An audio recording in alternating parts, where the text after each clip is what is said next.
Johnny Carson might have been the king of late night, but not even royalty is immune to crossing the line. While millions tuned in for laughs and charm, there were moments, especially with female guests, that left people shifting uncomfortably in their seats. Some called it flirtation. Others saw it as flat-out inappropriate. Now, before we dive in, let's be clear about something. Times were different back then. What flew on television in the 1970s and 1980s would get you canceled faster than you can say inappropriate workplace behavior today. But that doesn't mean we can't look back and acknowledge when things crossed a line. And honestly, there were several moments when Johnny Carson made his female guests visibly uncomfortable on national television. From suggestive remarks to awkward silences, here are the times Johnny Carson went way too far. And just wait until you see what he said to guest number 5. Madonna gets the third degree about her outfit. Madonna arrived on The Tonight Show in 1987 at the absolute peak of her powers. This was the woman who had revolutionized pop music, turning herself into a cultural phenomenon that transcended music itself. She wasn't just a singer, she was a statement. Madonna controlled her image with an iron fist, using fashion and sexuality as tools of empowerment and artistic expression. She was provocative on purpose, challenging society's expectations of how women should behave and present themselves. By 1987, Madonna had already released multiple groundbreaking albums. Like a Virgin had shocked and captivated audiences worldwide. True Blue had topped charts globally. She had starred in Desperately Seeking Susan and proved she could act. Her Who's That Girl tour was selling out arenas across the planet. Madonna wasn't just another pop star. She was redefining what it meant to be a female artist in the music industry. She wrote her own music, controlled her own videos, and made decisions that male executives told her would ruin her career, and she proved them wrong every single time. So when she showed up to Johnny's show wearing something typically Madonna-exposed and boundary-pushing, you'd think the conversation would focus on her music, her tour, or her incredible rise to superstardom. Instead, Johnny zeroed in on her outfit and asked her to explain what she was wearing.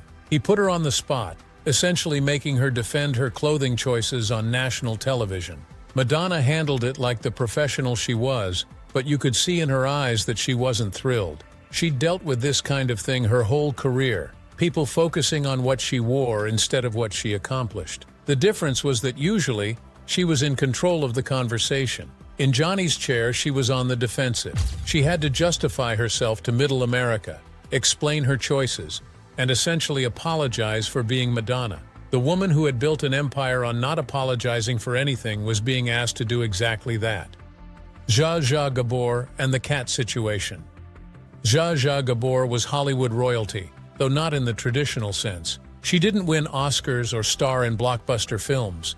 Instead, Zsa Zsa made herself famous through sheer force of personality. She was glamorous, funny, and unapologetically herself. With her Hungarian accent, her multiple marriages, and her quick wit, Zsa Zsa became a talk show fixture precisely because she was entertaining and unpredictable. She was one of the first people to become famous for being famous, and she did it with style. But Zsa Zsa's fame wasn't just about being seen.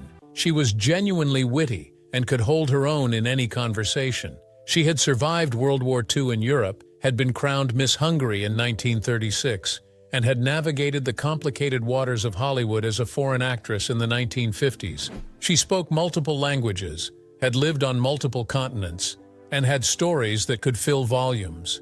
Zsa Zsa was also a successful actress in her own right, appearing in films like Moulin Rouge and Touch of Evil. She knew how to work a room and how to work a camera. During one of her appearances on The Tonight Show, Zsa Zsa brought along her pet cat. Animals on talk shows are always a bit of a wild card. They do unexpected things, and that's part of the fun. During the course of the interview, Zsa Zsa asked Johnny if he wanted to pet her cat. Standard enough question, right? Except Johnny added a condition.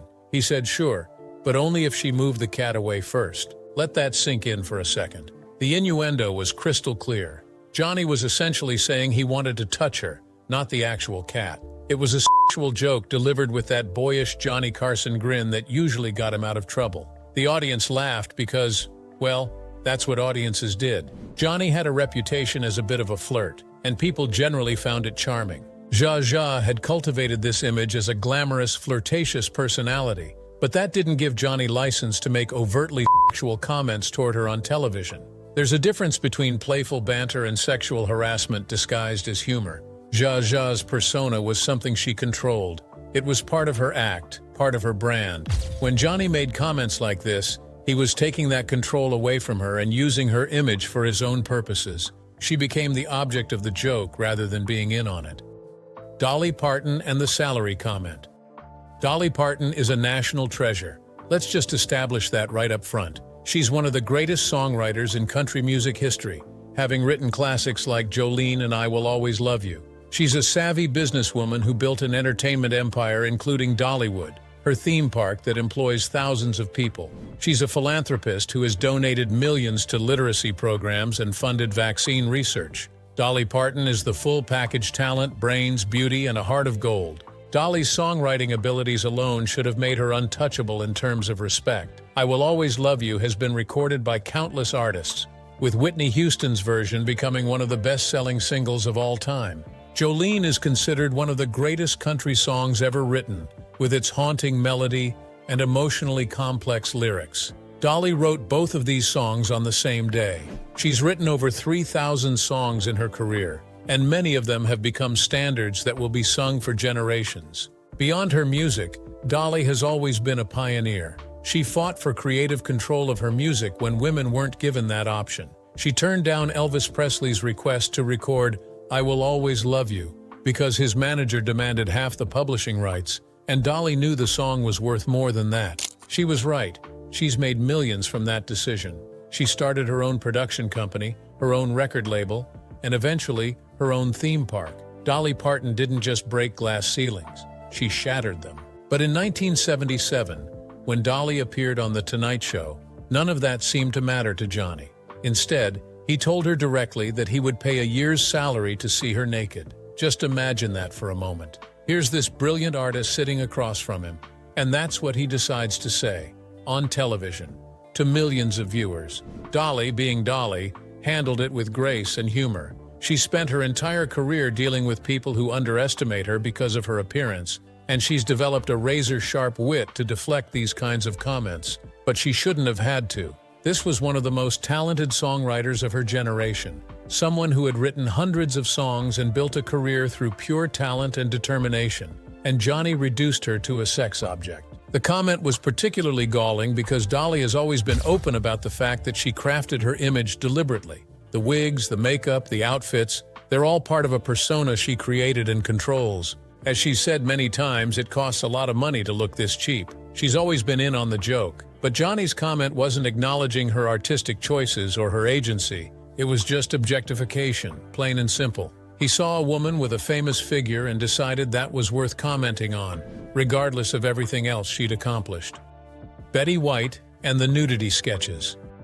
Betty White was America's grandmother before she was actually old enough to be most people's grandmother. She had been working in television since the medium's infancy, literally appearing on experimental broadcasts in the late 1930s. By the time she became a regular presence on talk shows, Betty had already proven herself as a comedic genius, a pioneering producer, and one of the most versatile performers in Hollywood.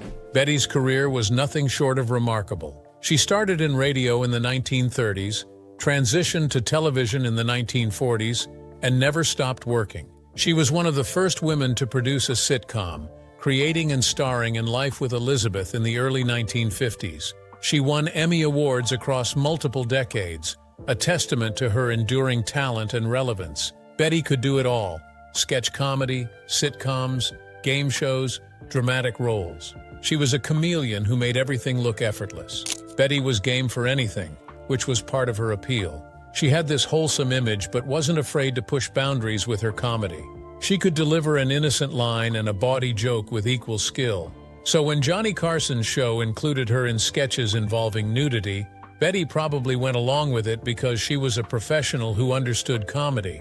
But here's the problem. Betty White didn't need to be in sketches about nudity to be funny. She was brilliant at physical comedy, wordplay, timing, and character work. Putting her in situations that focused on nudity, even in a sketch comedy context, felt like a waste of her immense talents. It was like having a master chef at your disposal and asking them to make toast. Moreover, It played into this uncomfortable pattern of older women in Hollywood being subjected to jokes about their bodies and sexuality. Betty was funny because she was funny, not because of anything related to her physical appearance. The nudity sketches reduced her to her body when her comedy brain was the real treasure. Betty White could get a laugh reading a phone book. She didn't need to be in sketches about being naked. It felt like a lazy comedy that took advantage of her willingness to do whatever was asked of her as a professional. What's particularly sad about this is that Betty was such a good sport about everything.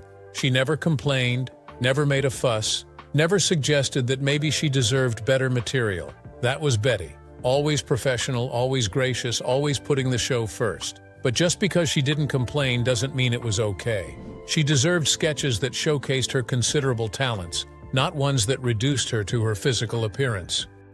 Lucille Ball and the virginity question. Lucille Ball. Is there anything that needs to be said about Lucille Ball? She was one of the greatest comedians who ever lived, male or female. I Love Lucy wasn't just a successful sitcom, it was a cultural phenomenon that changed television forever. Lucy and Desi Arnaz pioneered the three-camera setup that's still used today. They fought for creative control at a time when performers had none. Lucille Ball was a brilliant physical comedian, a shrewd businesswoman, and a trailblazer who opened doors for every woman in comedy who came after her. Before I Love Lucy, Lucille Ball had already had a long career in Hollywood. She had appeared in dozens of films throughout the 1930s and 1940s, though she was never quite able to break through to major stardom. She worked steadily, honed her craft, and developed the physical comedy skills that would later make her famous. When television came along, Lucy saw an opportunity that many film actors dismissed. She and Desi fought the network for creative control, eventually forming their own production company, Desilu Productions, which would go on to produce hits like Star Trek and Mission Impossible. I Love Lucy revolutionized television. The show was the first to be filmed in front of a live studio audience using 3 cameras, a technique that became the industry standard. Lucy and Desi insisted on filming in Los Angeles rather than New York, which was unheard of at the time. They owned their own show, which gave them control and made them wealthy. The show's popularity was unprecedented. When Lucy gave birth to little Ricky on the show, more people watched that episode than watched Eisenhower's inauguration the next day. Lucy's physical comedy was unmatched. The famous chocolate factory scene, where she can't keep up with the conveyor belt and starts stuffing chocolates in her mouth and down her shirt, is still one of the most iconic moments in television history. She wasn't afraid to look ridiculous.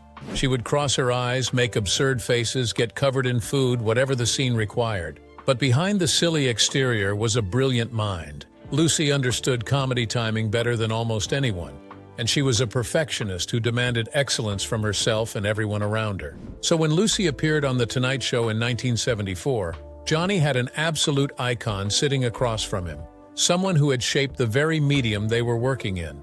And what did he ask her? He asked her about when she lost her virginity. Just let that marinate for a second. One of the most accomplished people in the history of television, Johnny decided the appropriate question was about her history. It's such a jarringly personal and inappropriate question that it's hard to understand what he was thinking.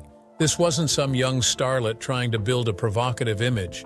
This was Lucille Ball, a woman in her 60s, being asked about her virginity on national television. Lucy had spent decades crafting comedy that was brilliant, physical, and completely non. Her genius was in her expressions, her timing, her willingness to look ridiculous for a laugh. She slipped on banana peels, got locked in freezers, and stomped grapes. Her comedy was universal and family-friendly, and yet Johnny decided to steer the conversation toward her life. The question was disrespectful on multiple levels.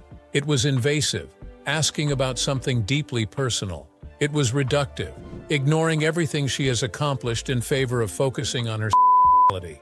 And it was simply weird. There was no good reason for that question except perhaps Johnny's misguided attempt at being provocative or edgy. Lucy deserved so much better than that. Sophia Loren and the Garter Incident.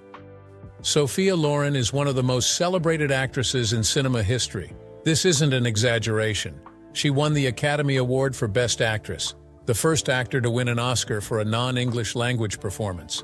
She worked with the greatest directors of her era, from Vittorio De Sica to Charlie Chaplin. Sophia Loren represented European sophistication and classic Hollywood glamour, all rolled into one incredibly talented package. She was taken seriously as an actress, respected for her craft, and admired worldwide. Sophia's rise to stardom was remarkable. Born in poverty in Rome during World War II, she entered beauty pageants as a teenager to help support her family. She was discovered by producer Carlo Ponti, who became her mentor and eventually her husband. Her early films in Italy showcased her beauty, but it was her dramatic performances that made her a star. In Two Women, she played a mother trying to protect her daughter during World War II, a raw and powerful performance that earned her that groundbreaking Oscar. What set Sophia apart was her ability to be both glamorous and real. She could play sophistication and earthiness with equal conviction.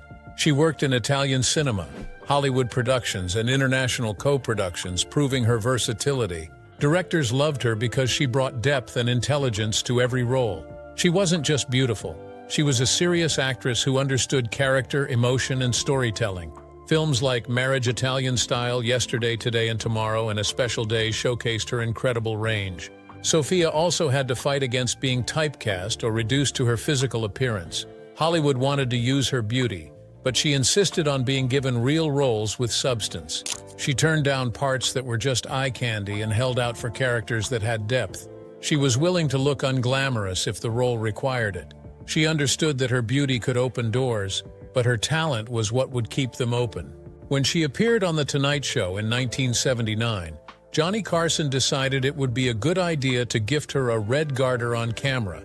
A garter, a piece of intimate apparel that's typically associated with wedding nights and burlesque shows. He presented it to her during the interview, creating what can only be described as a supremely awkward moment. Think about what that gesture implied. Johnny was essentially referencing Sophia's appeal and undergarments on television, in front of millions of viewers. This was a woman who had earned international acclaim for her acting ability, who had worked with the most respected filmmakers in the world, who had become a symbol of Italian cinema. And Johnny's idea of honoring her presence on his show was to give her lingerie. Sophia Loren handled the moment with the grace and poise she'd displayed throughout her career, but the awkwardness was palpable. What was she supposed to do with this gift? How was she supposed to respond?